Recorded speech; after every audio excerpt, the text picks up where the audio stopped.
Γεια σας, καλώς ήρθατε στο πρώτο βίντεο μάθημα για HTML CSS. Σήμερα θα πούμε κάποια βασικά εισαγωγικά πράγματα για την HTML. Η HTML χρησιμοποιείται για τη δόμηση των ιστοσελίδων, ενώ η CSS χρησιμοποιείται για τη μορφοποίησή τους. Το πώς γράφουμε κώδικα CSS και πώς γίνεται η σύνδεση με την HTML θα το δούμε στο επόμενο βίντεο μάθημα. Για να γράψουμε κώδικα HTML δεν χρειάζεται κάποιο πρόγραμμα που να μεταφράζει σε γλώσσα υπολογιστή, αλλά ένας απλός text editor. Το απλό σημειωματάριο που έχουμε μας αρκεί. Εγώ βέβαια χρησιμοποιώ το Notepad++, το οποίο έχει χρώματα και έτσι βοηθάει στην καλύτερη ανάγνωση του κώδικα. Μπορείτε να το κατεβάσετε δωρεάν από αυτό εδώ το site και το link θα το έχω κάτω από το βίντεο. Ας μην χάνουμε χρόνο όμως, ας ξεκινήσουμε να γράψουμε την πρώτη μας σελίδα. Ανοίγουμε το text editor και πληκτρολογούμε μέσα σε εισαγωγικά HTML hello και κλείνουμε τα εισαγωγικά. Κλείνουμε το tag βασικά. Όποιο tag ανοίγει πρέπει και να κλείνει κιόλας. Πάμε αρχείο, αποθήκευση ως, το αποθηκεύουμε σαν HTML αρχείο, του δίνουμε ένα όνομα,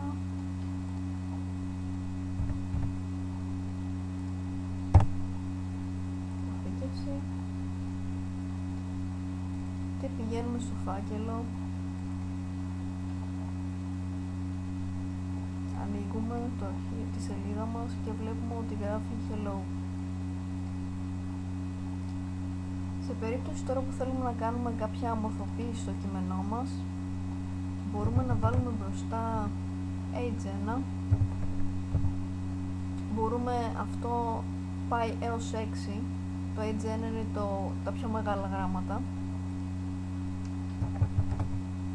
και γράφουμε και H1 πάλι, το αποθηκεύουμε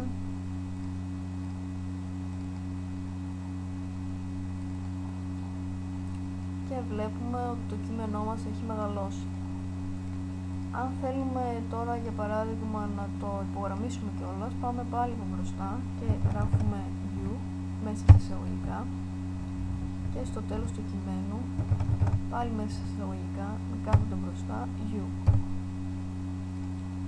Το αποθηκεύουμε και το κείμενό μας εμφανίζεται υπογραμμισμένο.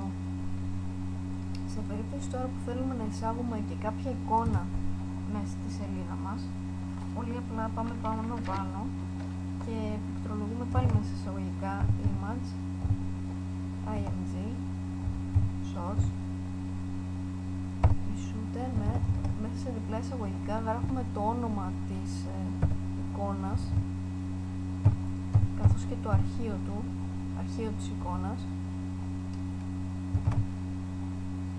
Κλείνουμε, αποθηκεύουμε και βλέπουμε ότι εμφανίζεται και η εικόνα.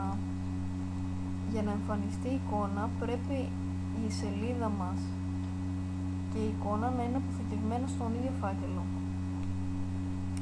Σε περίπτωση τώρα που θέλουμε να βάλουμε background στο site μας, πολύ απλά πάμε εδώ πάνω και πληκτρολογούμε body,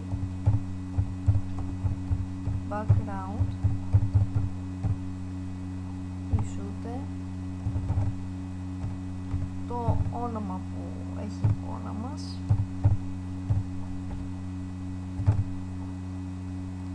το αποθηκεύουμε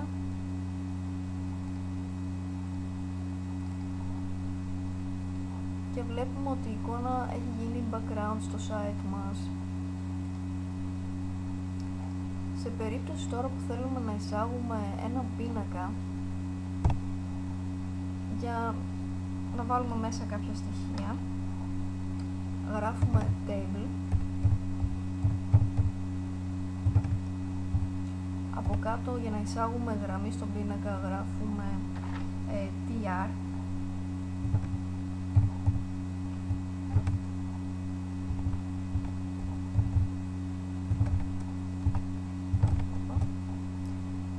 να εισάγουμε στήλες γράφουμε td. Εδώ γράφουμε ό,τι θέλουμε να εισάγουμε εμείς στον πίνακα. Για παράδειγμα, εγώ θέλω να εισάγω όνομα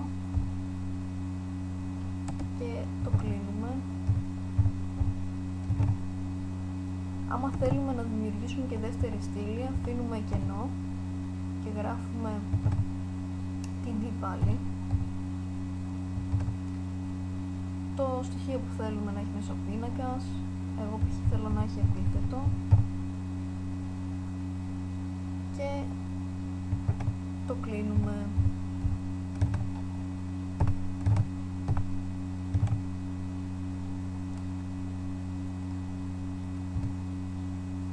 Κλείνουμε και τη γραμμή.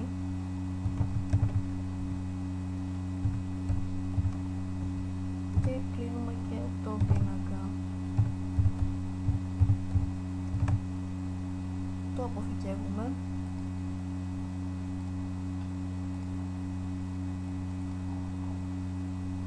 Και βλέπουμε ότι έχουμε σχηματίσει ένα πίνακα, ο οποίος στην πρώτη στήλη έχει όνομα και στη δεύτερη έχει επίθετο.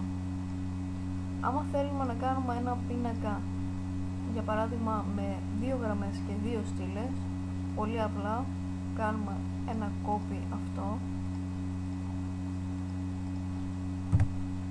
και ένα paste από κάτω και έχουμε τώρα 2 γραμμές και 2 στήλες.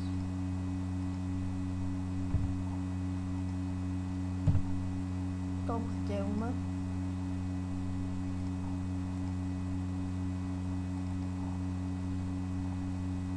Και βλέπουμε ότι έχει σχηματιστεί ο πίνακας μας. Αυτό ήταν το πρώτο μας εισαγωγικό μάθημα.